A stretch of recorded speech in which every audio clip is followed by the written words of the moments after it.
semua, perkenalkan nama saya Widya Maranatha Balwasaribu dengan NIM 2006113818 dari Prodi Kehutanan.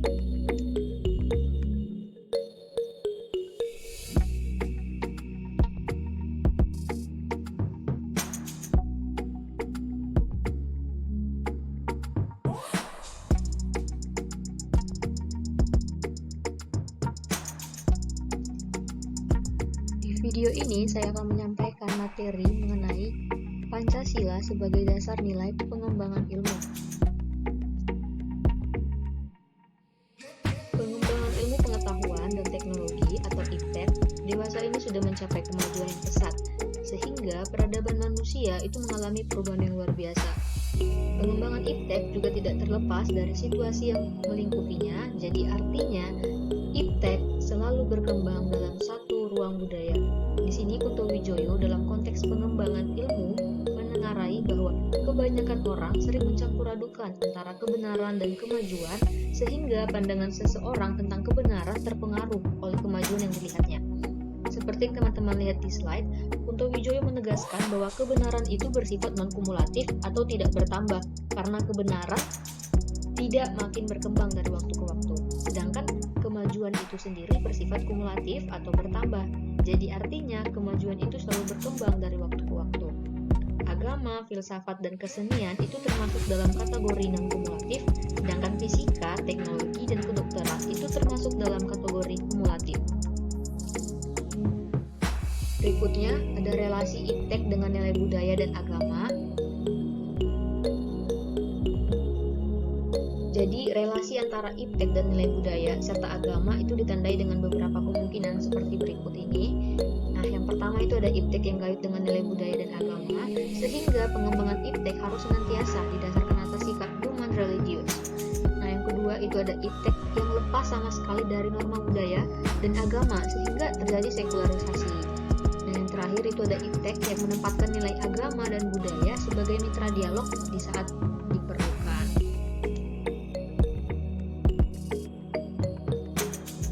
Selanjutnya terdapat konsep Pancasila sebagai dasar nilai pengembangan ilmu. Nah, yang pertama, bahwa setiap ilmu pengetahuan dan teknologi atau IPTEK yang dikembangkan di Indonesia haruslah tidak bertentangan dengan nilai-nilai yang terkandung dalam Pancasila. Nah, yang kedua, bahwa setiap IPTEK yang dikembangkan di Indonesia harus menyertakan nilai-nilai Pancasila sebagai faktor internal pengembangan IPTEK itu sendiri. Yang ketiga, itu bahwa nilai-nilai Pancasila berperan sebagai rambu normatif bagi pengembangan IPTEK di Indonesia. Jadi artinya mampu mengendalikan IPTEK agar tidak keluar dari cara berpikir dan cara bertindak bangsa Indonesia. Nah, yang terakhir atau yang keempat, bahwa setiap pengembangan IPTEK harus berakar dari budaya dan ideologi bangsa Indonesia sendiri, atau yang lebih dikenal dengan istilah indigenisasi ilmu atau mempribumian ilmu.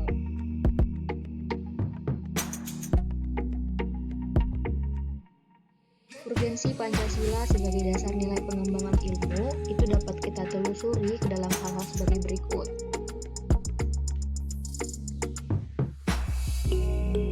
Nah, yang pertama itu terdapat pluralitas nilai yang berkembang dalam kehidupan bangsa Indonesia. Dewasa ini seiring dengan kemajuan IPTEK menimbulkan perubahan dalam cara pandang manusia tentang kehidupan.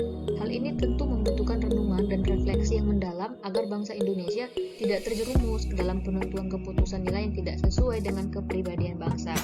Yang kedua, itu dampak negatif yang ditimbulkan kemajuan IPTEK terhadap lingkungan hidup berada pada titik nadir yang membahayakan eksistensi hidup manusia di masa yang akan datang. Oleh karena itu, diperlukan tuntutan moral bagi para ilmuwan dalam pengembangan IPTEK di Indonesia. Yang terakhir atau yang ketiga itu perkembangan IPTEK yang didominasi negara-negara barat dengan politik global ikut mengancam nilai-nilai khas dalam kehidupan bangsa Indonesia seperti spiritualitas, gotong royong, solidaritas, musyawarah, dan cinta rasa keadilan. Kemudian timbul pertanyaan, mengapa Pancasila diperlukan sebagai dasar nilai pengembangan ilmu pengetahuan dan teknologi dalam kehidupan bangsa Indonesia? Jadi yang pertama, kerusakan lingkungan yang ditimbulkan oleh IPTEK baik dengan dalih percepatan pembangunan daerah tertinggal maupun upaya peningkatan kesejahteraan masyarakat, itu perlu mendapat perhatian yang serius. Yang kedua, penjabaran sila-sila Pancasila sebagai dasar nilai pengembangan IPTEK dapat menjadi sarana untuk mengontrol dan mengendalikan kemajuan IPTEK yang berpengaruh pada cara berpikir dan bertindak masyarakat yang cenderung pragmatis. Nah, yang terakhir atau yang ketiga, nilai-nilai kearifan lokal yang menjadi simbol kehidupan di berbagai daerah itu sudah mulai digantikan dengan gaya hidup global. Katakanlah budaya gotong royong yang sudah mulai digantikan dengan individualis.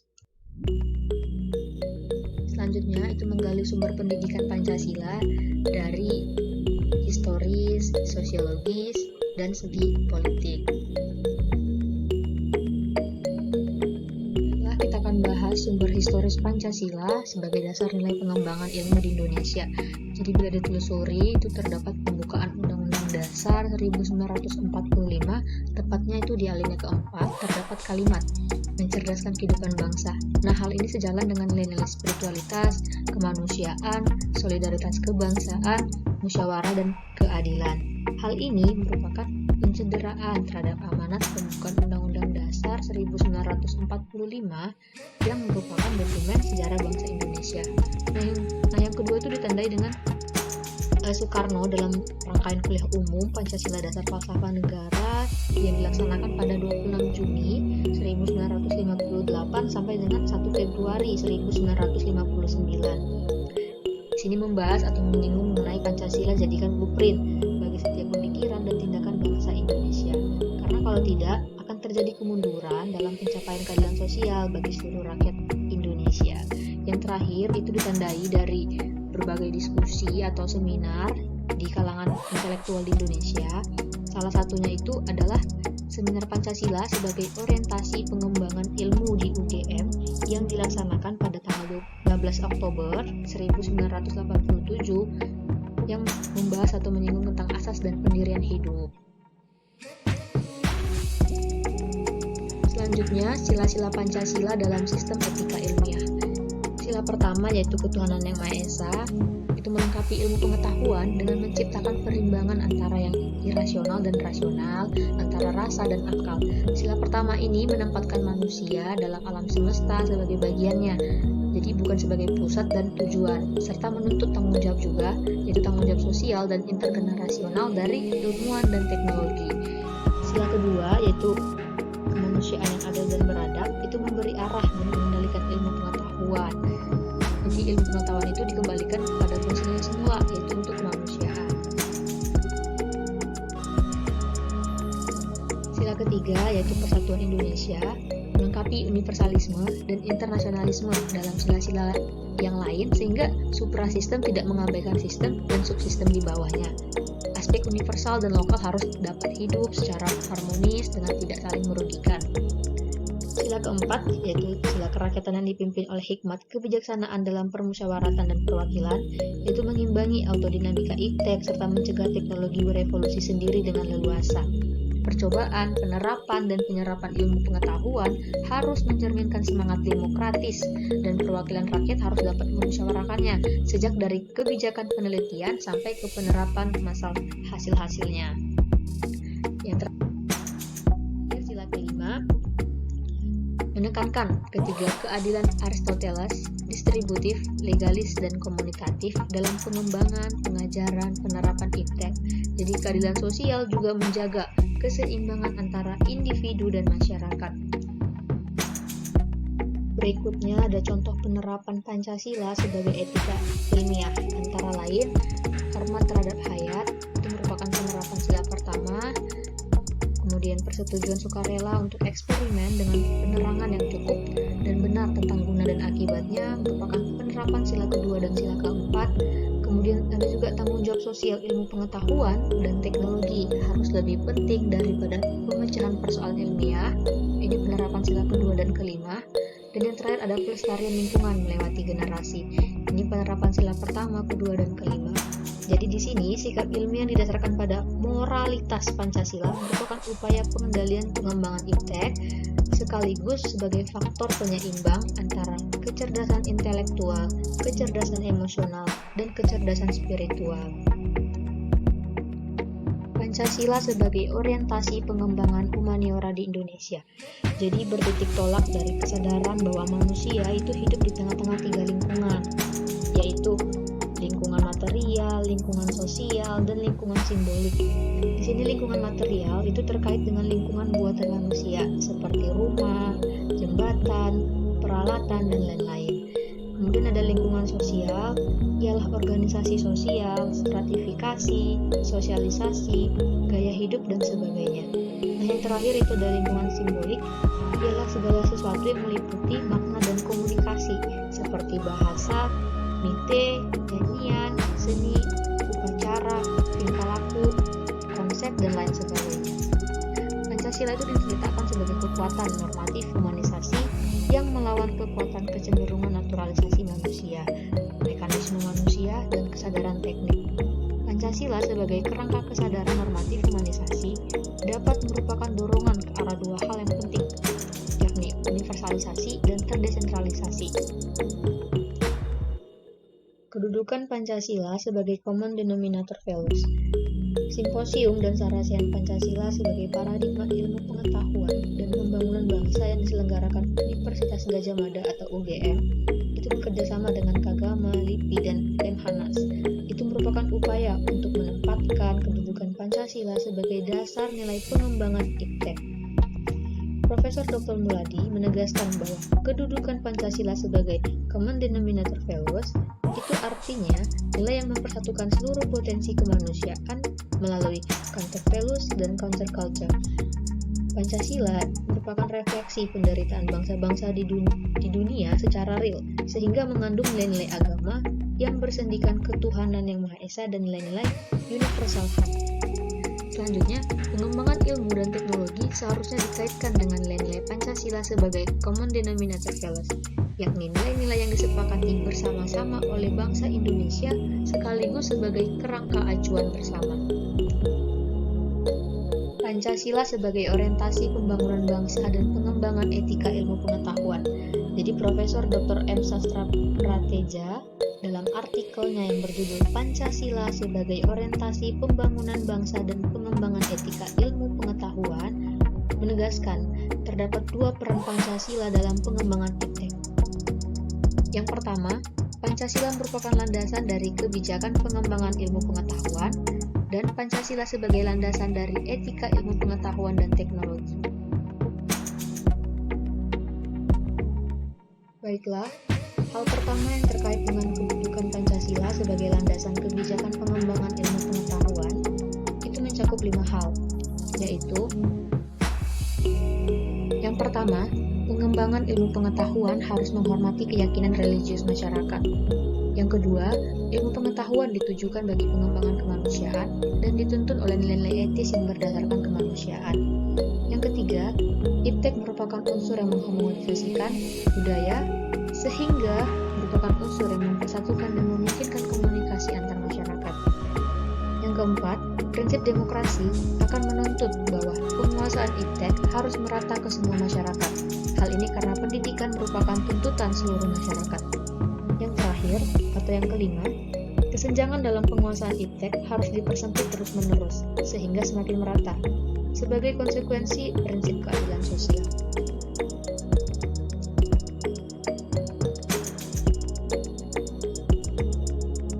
Hal kedua, yang meletakkan Pancasila sebagai landasan etika pengembangan IPTEK dapat dirinci sebagai berikut. Yang pertama, pengembangan IPTEK terlebih yang menyangkut manusia haruslah selalu menghormati martabat manusia, misalnya dalam rekayasa genetik. Yang kedua, IPTEK haruslah meningkatkan kualitas hidup manusia, baik sekarang maupun di masa depan. Yang ketiga, pengembangan IPTEK hendaknya membantu pemekaran komunitas manusia, baik lokal, nasional, maupun global. Yang keempat, IPTEK harus terbuka untuk masyarakat, lebih-lebih yang memiliki dampak langsung kepada kondisi hidup masyarakat. Yang kelima, IPTEK hendaknya membantu penciptaan masyarakat yang semakin lebih adil.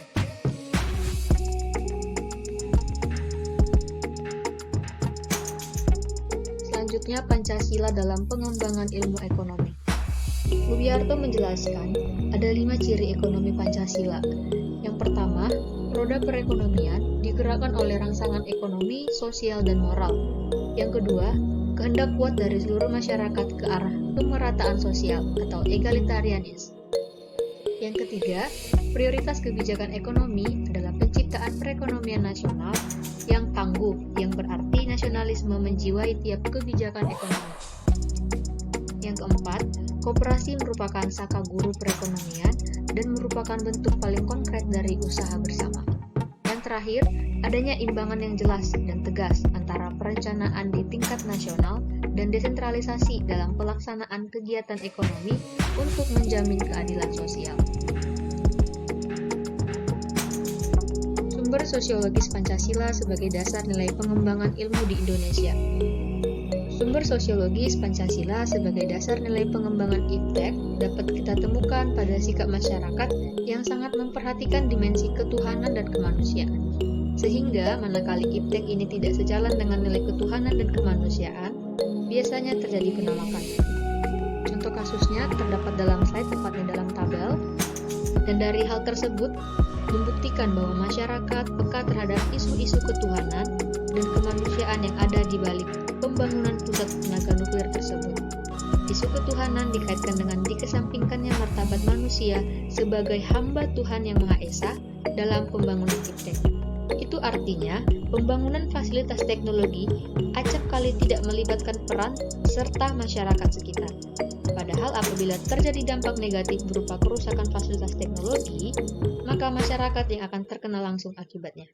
Namun sekarang masyarakat sudah menyadari perannya sebagai makhluk hidup yang dikaruniai akal dan pertimbangan moral sehingga kepekaan nurani menjadi sarana untuk bersikap resisten terhadap kemungkinan buruk yang terjadi di balik pengembangan IPTEK. Masyarakat terlebih peka terhadap isu kemanusiaan di balik pembangunan dan pengembangan IPTEK karena dampak negatif pengembangan IPTEK itu sendiri.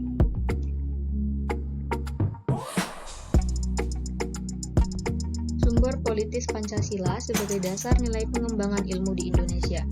Sebenarnya dari ketiga era ini belum ada yang menjelaskan secara detail atau pasti tentang Pancasila sebagai nilai pengembangan ilmu, hanya berupa kaitan-kaitan yang berkaitan secara tidak langsung dengan Pancasila sebagai nilai pengembangan ilmu. Hal itu juga dikemukakan pada acara-acara yang bersifat akademik. Salah satu contohnya, pada saat pidato Soekarno ketika menerima gelar Dr. Honoris Causa di UGM yang dilaksanakan pada 19 September 1951, belum secara eksplisit dikemukakan. Namun, Soekarno sudah mengaitkan langsung dengan dimensi kemanusiaan dan hubungan antara ilmu dan amal.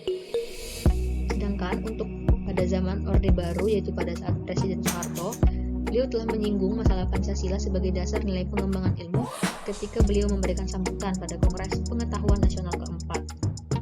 Di sini hanya berupa penegasan tentang Pancasila sebagai dasar nilai pengembangan ilmu di Indonesia dan juga belum dijelaskan secara tegas.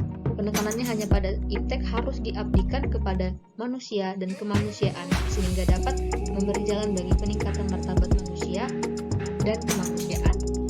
Sedangkan untuk pada era reformasi, di sini Presiden SBY atau Susilo Bambang Yudhoyono dalam sambutan pada acara Silaturahim dengan Akademi Ilmu Pengetahuan Indonesia atau AIPI menegaskan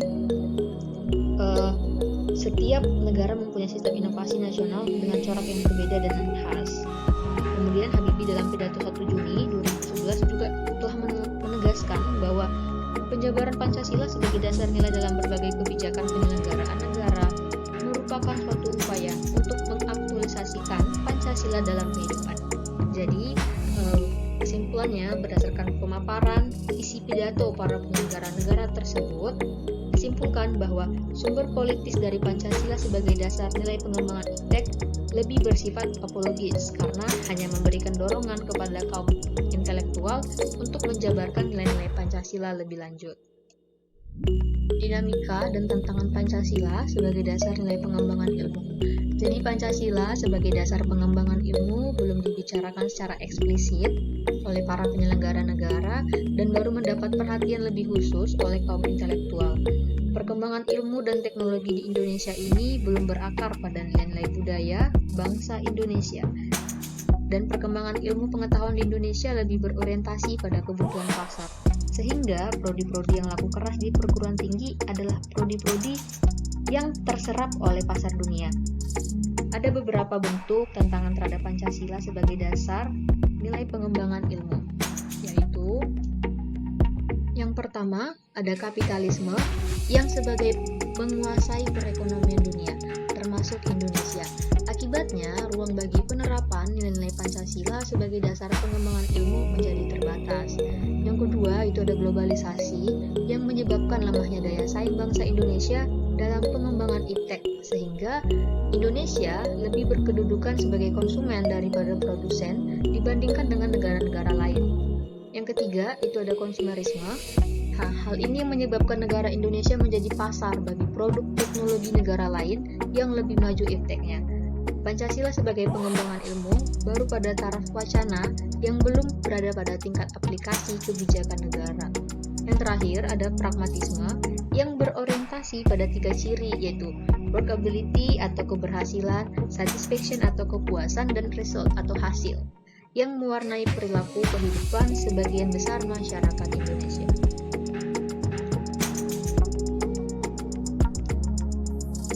Untuk esensi Pancasila sebagai dasar nilai pengembangan ilmu, yang pertama, kesadaran bahwa manusia hidup di dunia itu ibarat sedang menempuh ujian dan hasil ujian akan menentukan kehidupan yang abadi di akhirat nanti. Yang kedua, memberikan arahan baik bersifat universal maupun khas terhadap ilmuwan dan ahli teknik di Indonesia berdasarkan asas kemanusiaan atau humanisme.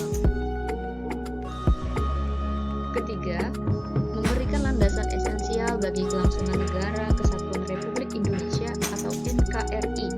Untuk itu, ilmuwan dan ahli teknik Indonesia perlu menjunjung tinggi asas persatuan Indonesia di dalam tugas-tugas profesionalnya. Yang keempat, memberikan arahan asal kerakyatan yang mengandung arti bahwa pembentukan negara Republik Indonesia ini adalah oleh dan untuk semua rakyat Indonesia. Yang terakhir, yaitu yang kelima, memberikan arahan agar selalu diusahakan tidak terjadinya jurang atau gap kesejahteraan di antara bangsa Indonesia. Untuk urgensi Pancasila sebagai dasar nilai pengembangan ilmu, itu meliputi hal-hal sebagai berikut. Yang pertama, perkembangan ilmu dan teknologi di Indonesia dewasa ini tidak berakar pada nilai-nilai budaya bangsa Indonesia sendiri, sehingga ilmu pengetahuan yang dikembangkan di Indonesia sepenuhnya berorientasi pada barat atau western oriented. Yang kedua, itu ada perkembangan ilmu pengetahuan di Indonesia lebih berorientasi pada kebutuhan pasar, sehingga prodi-prodi yang laku keras di perguruan tinggi Indonesia adalah prodi-prodi yang terserap oleh pasar atau dunia industri. Nah, yang terakhir, yaitu yang ketiga, pengembangan ilmu pengetahuan dan teknologi atau iptek di Indonesia belum melibatkan masyarakat luas, sehingga hanya menyejahterakan kelompok elit yang mengembangkan ilmu atau scientist oriented. Baiklah, terima kasih telah menyimak video pembelajaran ini. Semoga bermanfaat dan selamat pagi.